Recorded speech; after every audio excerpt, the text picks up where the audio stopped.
I want to revisit, you've talked to me and others about when you knew Rocco was as tough as he's proven to be, the puke game against Ohio and coming back out.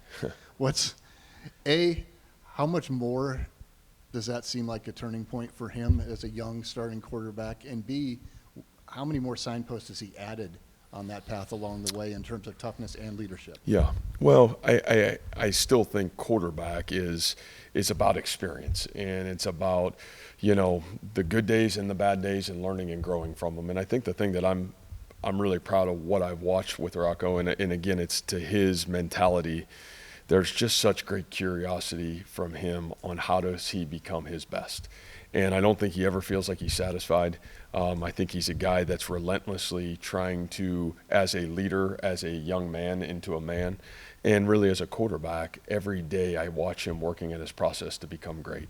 And I really do appreciate that. And I would say probably that Ohio game is a turning point. I think there were some times in that first fall camp where, he shook off, maybe a little bit of a rusty start and just had the mental toughness to keep working through it. And, obviously there was some good competition along the way. And, he's had the ability to just kind of go to work and not worry about competition, not worry about the outside noise, but worry about himself. And I think he's a great reflector of our program. Not really worrying about anything outside of our walls. How do we just constantly pound away at the process it takes for us to become our best? And I think as he's grown in that, we've grown with him, and that part's been a great joy for all of us. And obviously you've had a lot of great tight ends come through, sometimes at the same time with Chase, Dillon, and Charlie.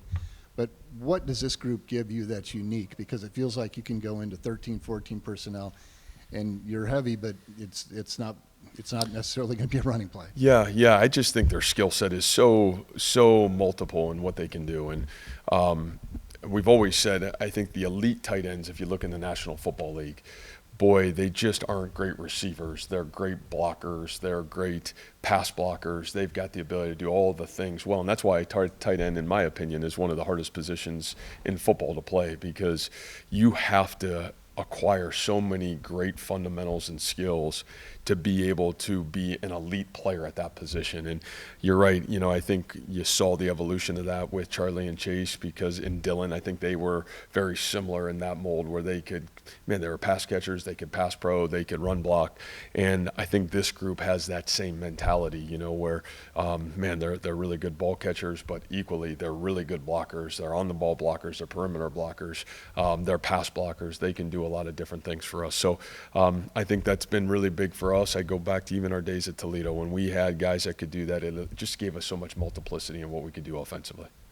How do you address this rivalry with your team, especially the guys who aren't from the state of Iowa, just understanding the magnitude of this game? Yeah, I think you respect it, and I think first and foremost, it is a great rivalry. It's it's obviously two programs that really care about this game, two universities, two fan bases. They're two biggest flagship universities in the state of Iowa. And so I think you respect the rivalry, but again, the uniqueness of this game when it's played, it's so early in the football season, and you have to understand that it's still about our growth, and it's still about our process, and it's still about how we work day in and day out to become our best. And so I think that's a balancing act, right? I think everybody wants you to say crazy things today, but the reality is you have great respect for your opponent. We do. We certainly have great respect for who they are and what they're about. But the reality of it is we have to be able to continue to grow forward this week if we want to play our best football come Saturday. And with Coach Mouse, what are your thoughts on the way he's grown and involved in his role since he first took over dating back to last year? Yeah, I think a lot like Rocco. I think he's a guy that has grown up in our program, and I think Taylor's got he's got a great knowledge for the game of football. I think he really cares about his players. He really cares about people. And, I think he equally has, this humility about himself to be curious and use, his great coaching staff around him and use the voices around him to, put a product every Saturday that at least gives us the best chance to be successful. So I'm really proud of what Mouse has accomplished so far. And obviously he'll keep growing week in and week out as we continue to grow. Matt, this series, since 2019, you've had game day here twice. Now Big Noon's coming in. What does it say about this series that it's getting now so much national attention? Yeah, I think that goes back to, it's twofold. Number one, I think the respect nationally for both programs. You know, I don't know. I think we've had to work really hard to get our program to that point. You know, obviously what Coach Ferentz has done over the longevity of time has great respect for what he's accomplished, and certainly that program has accomplished. So I think when you look at it holistically, that's neat that you know, it's garnered such national attention. There's a lot of great rivalry games in college football, and the fact that this one has become meaningful, I know that means a lot to certainly both programs.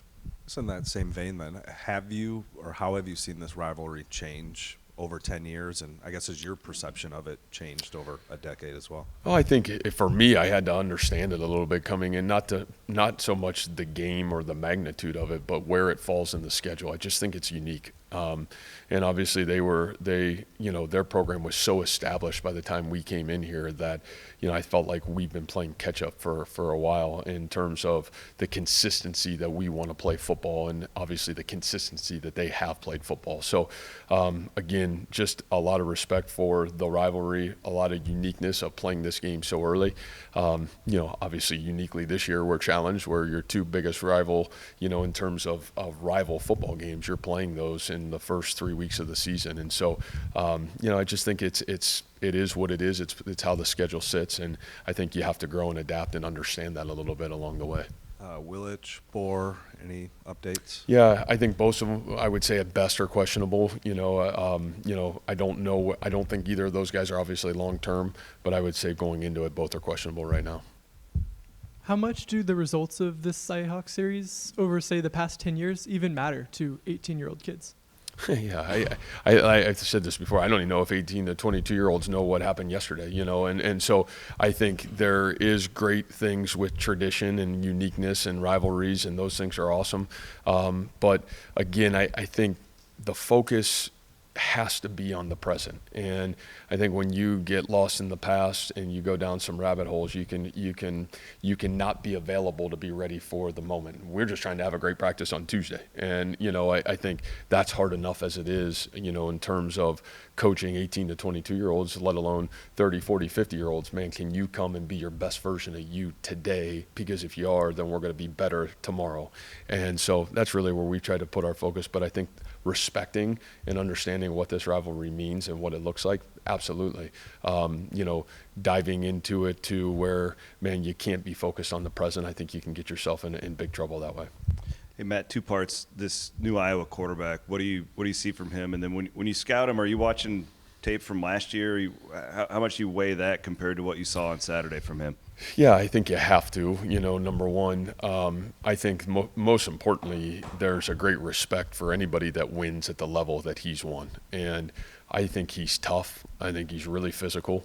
I think he's gritty. And again, a guy that's got championship pedigree, and that's what he has. And so, you know, I just have the utmost respect for what I saw at South Dakota State, how he led his football team there.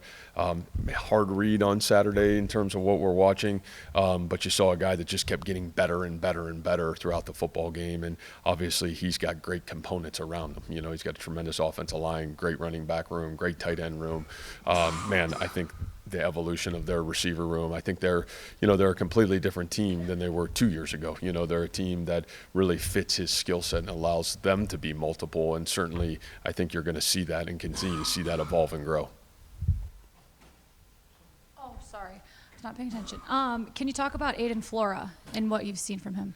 Wow, yeah. I mean, Aiden, I think, again, like some of the great young players that have grown up in this program, like the Jake Hummels and some of those guys, it's just like, you know, they've made their name on special teams. And Aiden is a guy that I think is he's an unbelievable competitor. He's forced his way on the football field as a freshman a year ago. I mean, he had some big moments if you go back to the bowl game, you know, to what he's done on special teams for us and for this football team. It's incredible. I think his ceiling as a football player here is really high. He can run. He loves football. He's an elite competitor. We're really proud of him, and obviously he's going to have to continue to grow. But what he's done for us so far has been awesome. Coach, it's been 7 years since the home team won in this series. Is that random? Well, maybe what's led to the road team having so much success? Yeah, that's probably a really good question. I don't know if it's random or not. I think it's fact. So, I think the reality of playing your best at home in this game, I do think the uniqueness of, man, there is so much energy around this game. The home team probably feels that a lot more just because you're living in it from Thursday, Friday to Saturday. But yeah, those are things we've talked about a little bit just as a staff and certainly with our players. But I think it's certainly a unique stat. How do you come out and play your best football and be able to be ready to go, at 11:05? I think those are all things we got to challenge ourselves with, but I think it's a great point. Coach, you just spoke on energy. Is there a different type of energy with your players this week, or a different mindset, or is it just kind of going forward like this is just another week?